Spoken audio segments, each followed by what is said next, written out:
I'm Jeanette, VP of Marketing at Hounds here at the NAED Marketing Summit in San Antonio. And today I'm talking to Cathy Bertrand, the Senior Director of Marketing and Communications at Rittal and ePlan. Thank you. Thank you for having me. Yeah, thanks so much for joining us. I know you were just at a panel downstairs and you're one of the speakers here to talk about your exciting career. And the topic Yes. of your panel was very interesting. And tell me about your career.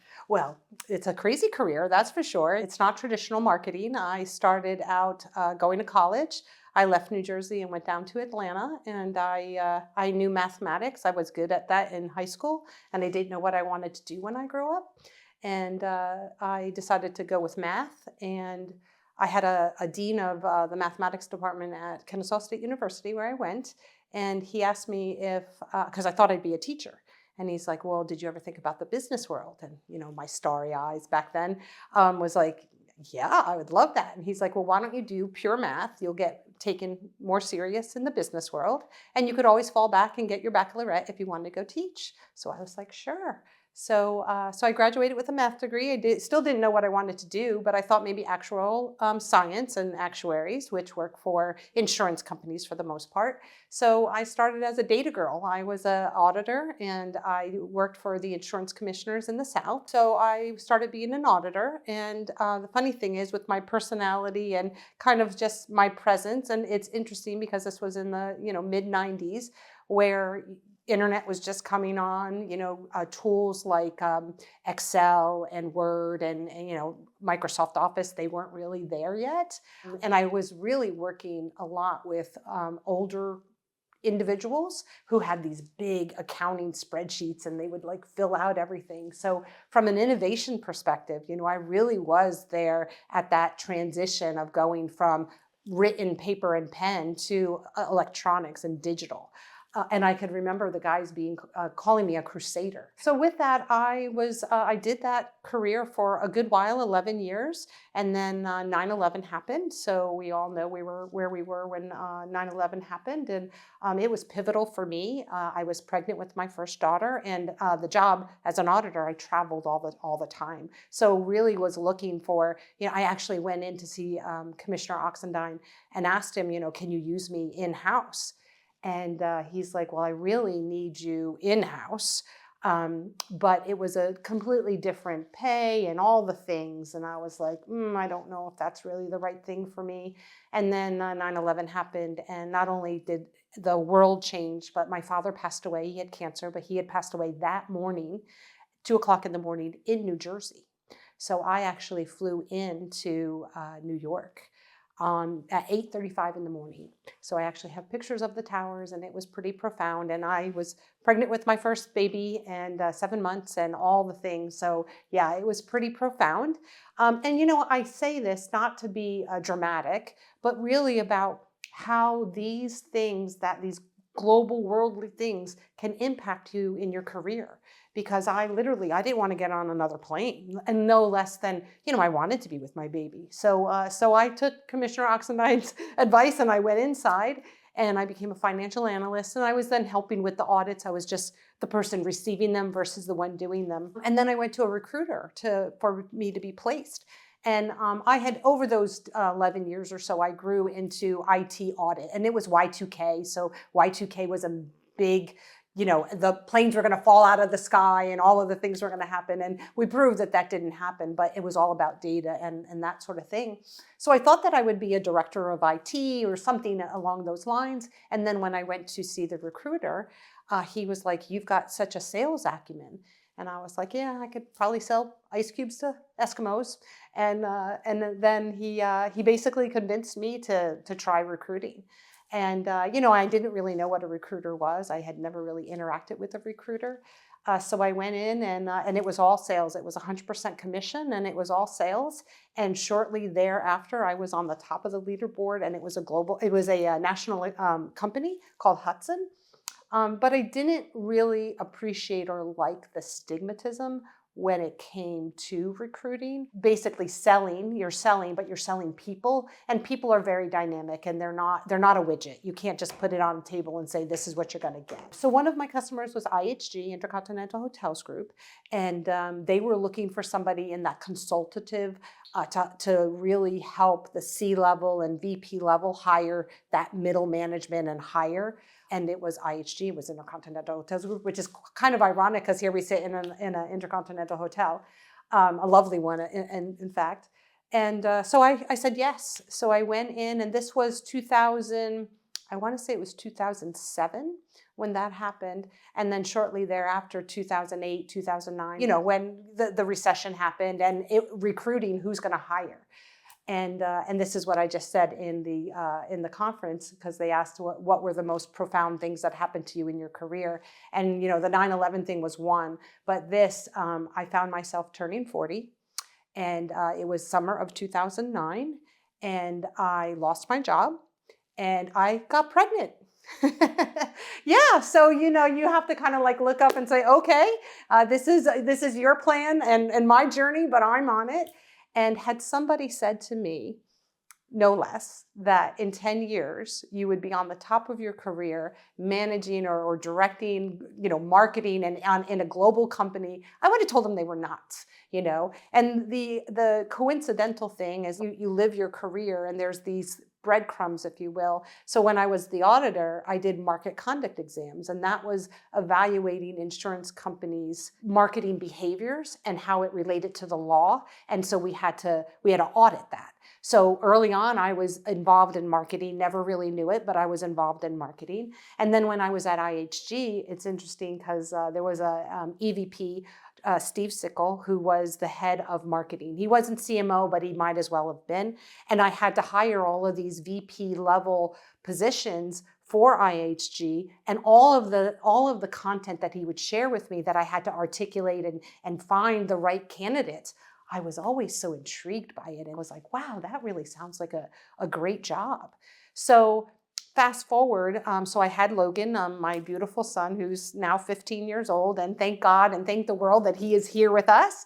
God gives you these things that you just don't pay attention to, and in hindsight, it really makes it 2020.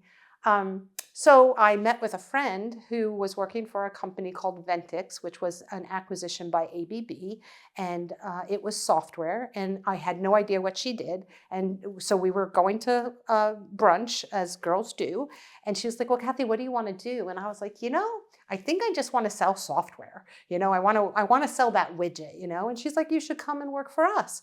So long story longer, I went for it, and it was a market development role, which is really lead generation. And so I started with ABB back in 2011, and it was the beginning of my marketing career.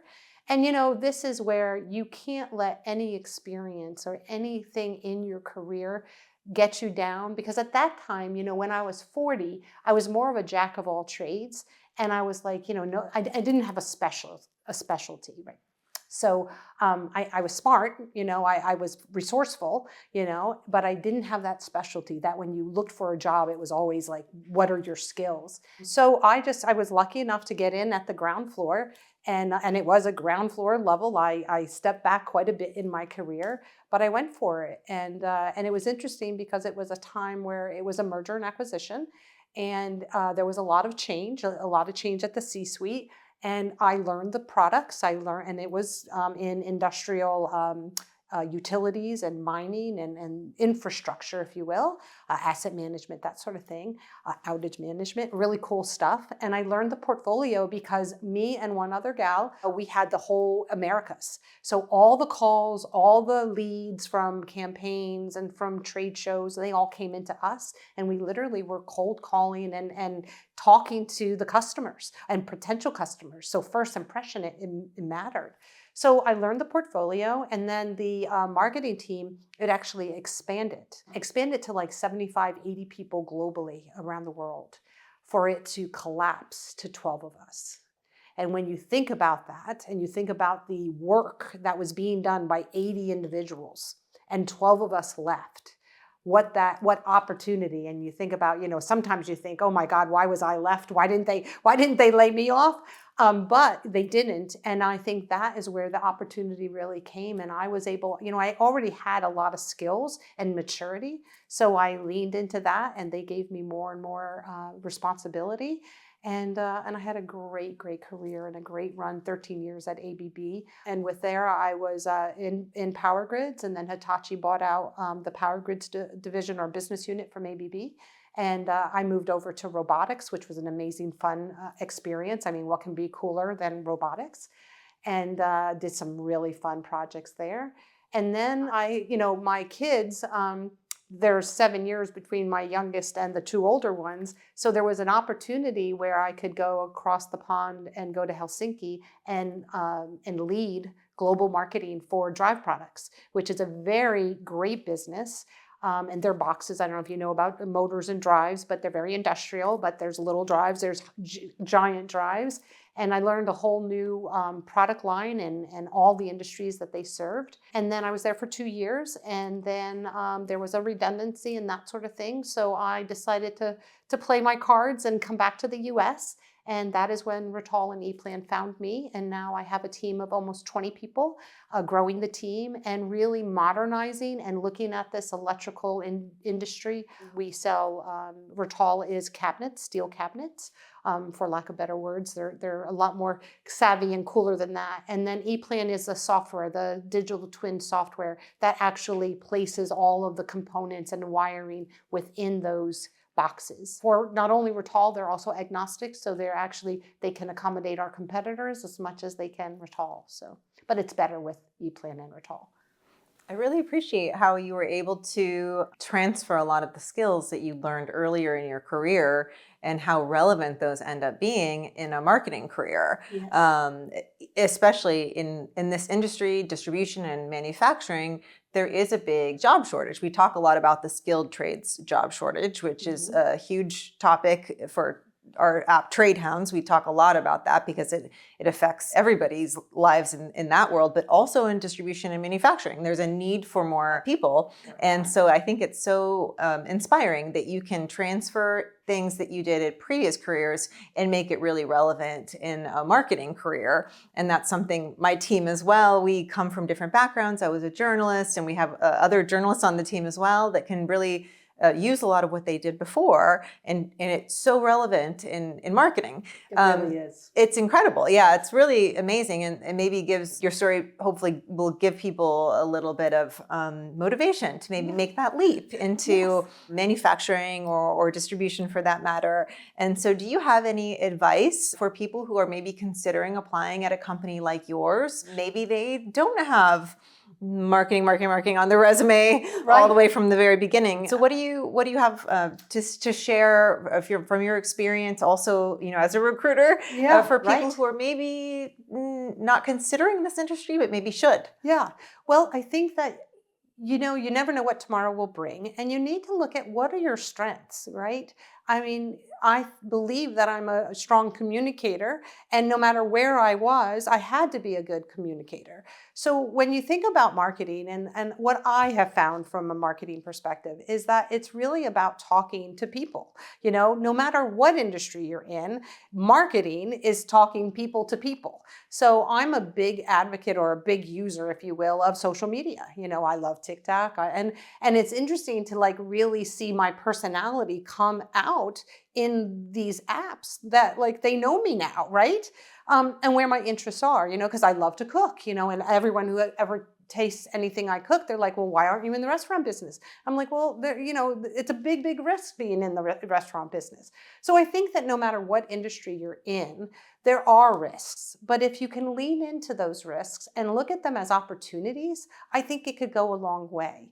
And if you're and believe me, when I was a kid, and I mean a kid, so in grade school all the way through, my worst subject was history and English. I am not a wordsmith, and here I am, and maybe I shouldn't give that secret away. But but I'm a great storyteller. I mean, people might call me a chatty Cathy. I don't know if you guys remember, but there was a doll called Chatty Cathy. But I love storytelling. And what my uncle, who actually lives south of here, and I hope to see him this weekend, he's a phenomenal storyteller and funny as can be. So I enjoy that. So when you think about what marketing truly is, and you can look at your own personality and your own likes, it's probably there. You just might have to dig a little bit deeper.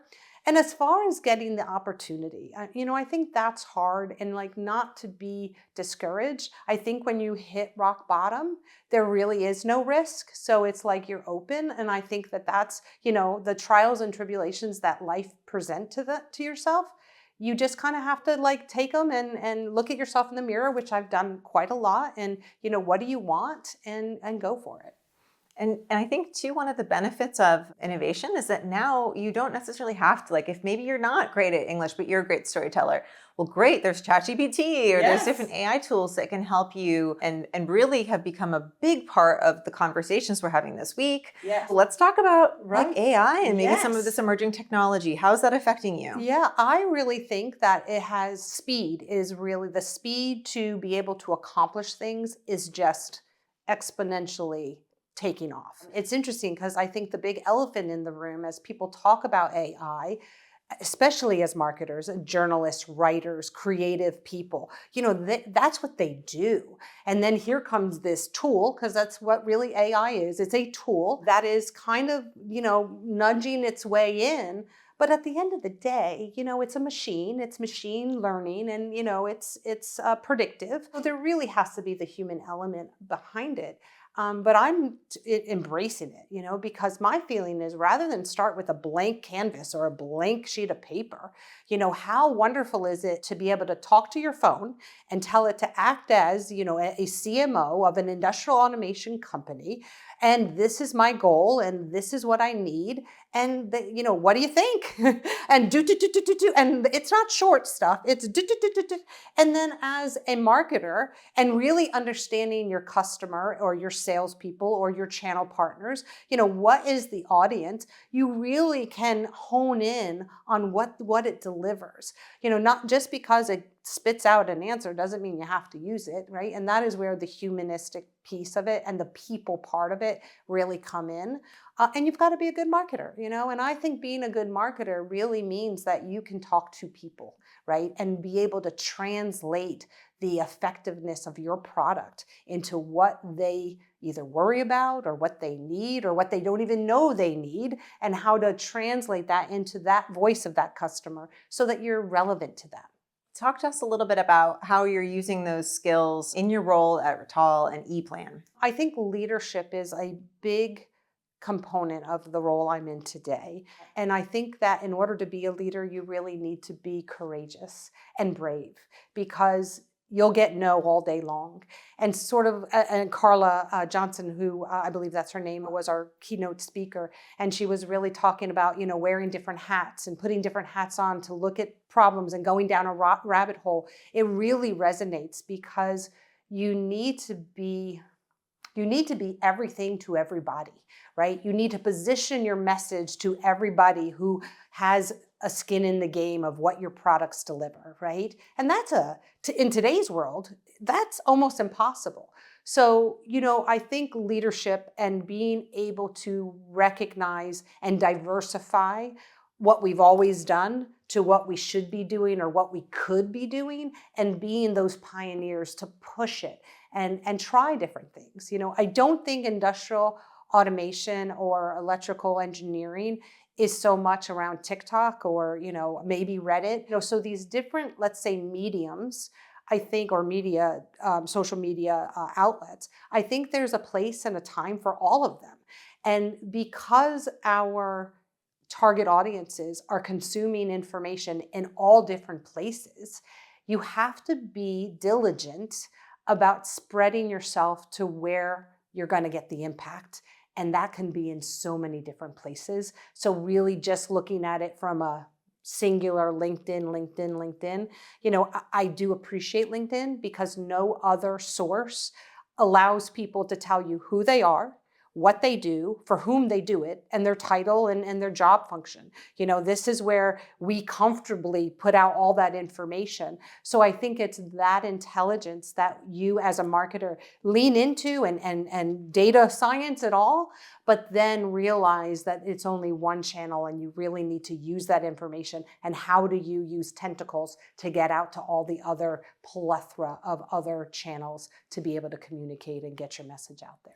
You're so right. I think that omni-channel approach is becoming so much more important because there are super relevant people on LinkedIn. I mean, we use LinkedIn all the time. It's great for people like us in our roles, and it's fantastic for that. The hard part, I think, comes when we talk to distributors and manufacturers, like, well, how do you reach like the tradespeople who may not be on LinkedIn? That was one of the inspirations behind the Trade Hounds app, is to kind of create a LinkedIn or an Instagram for the trades, where you can reach those people too. But to your point, like the content needs to change as well. And I know we spoke about that a little bit earlier about like, depending on who you're trying to reach, you really do need to tailor the message to them and what's important to them. Yes. And so ensuring that even if it feels impossible, and maybe you can't accomplish all the things on your to-do list, making sure that you're not ignoring like all of the platforms and what they really do have to offer for marketing, I think is a huge topic for this week. Like, So how do we true. balance all of Right. these, the TikToks, the Instagrams, the Trade Hounds, the Facebook, the LinkedIn, the email marketing, the events? It's so much. Overwhelming. It is. So Right. how do you deal with that? So personalized marketing, I think that really is it, because nothing is cooler than getting content that is delivered directly to you. And with the algorithms, these systems are smart. They know what you spend your time looking at and watching. And whether that is personal as well as professionally, I don't know about you, but mine is filled with marketing, and then it goes to cooks, and then it goes to travel, Cat videos for me, for sure. Right. So I think that with that being said, and I love to hear about Trade Hounds, right? Trade Hounds, yes, yeah. because I had no idea about that. And so to your point of the factory guys, right, and girls, like, they don't have the time. They're not, sitting behind a computer being able to scroll and, but then when they have downtime, I'm curious, like, what are their interests, and how can we start socializing these apps that really will feed their careers and their interests, so that they can really, if they aspire to be out of the factory, how do they go from the factory out to an office job, or out to sales, right? Because they have that. I mean, there's nothing better than talking with the people that really are in it. I mean, as a marketer, I love talking to tradesmen, because they're the ones that really, they dummy it down, and they're real with you. And I love real marketing. I love personalized marketing. So I think that it's really being, again, not enough hours in the day, yes, but if we can start thinking about target audiences, and from the funnel, because we're marketers, we really do. I mean, it is a funnel. Live and die by right? the funnel. We do, and there's reasons behind that, but it's really looking at, okay, do people know who we are? And if they recognize our logo, do they really know what we do? So I know we're struggling with that quite a bit here in the US, because if you go over to Europe, everyone knows Rittal. I mean, Rittal is grounded in their DNA over there. You come to the US, well, it's a much noisier, more people, market to really have to learn from or be a part of.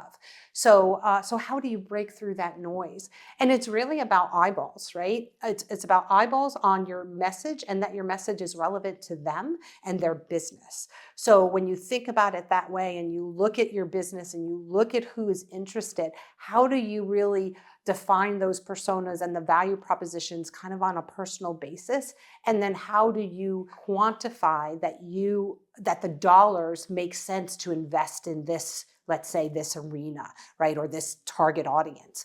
So there is a lot of analytics that go into marketing. And I really think that's got a lot to do with my success, because I do have that analytical background that has really lend itself for me, because we then create golden nuggets of being able to really talk relevantly to our targets, and that's the part. I love it. I mean, like I said, I had no idea that I would ever find myself in marketing and communications, but here I am. And not only am I here, Coincidentally, I'm here loving every minute of it, and then inspiring other people to, like, what is it that you want to do? I mean, I'm interviewing right now for a bunch of positions, and 30 minutes is not a long time, but my number one question is, what do you want to do? Because don't tell me what my job description said, right? But what do you want to do? So I can make sure that this job is what you want to do, right? Because that is where we can really err, is not aligning those things. Well, I can't thank you enough for sharing all of your amazing stories, and it's been such a pleasure to talk to you. I'm so excited for the rest of this conference, and I'm excited to learn more about your company, and I just really appreciate your time, and I hope you have a great rest of your week at the NAED Marketing Well, Summit. thank you so much. It was a delightful conversation, so thank you.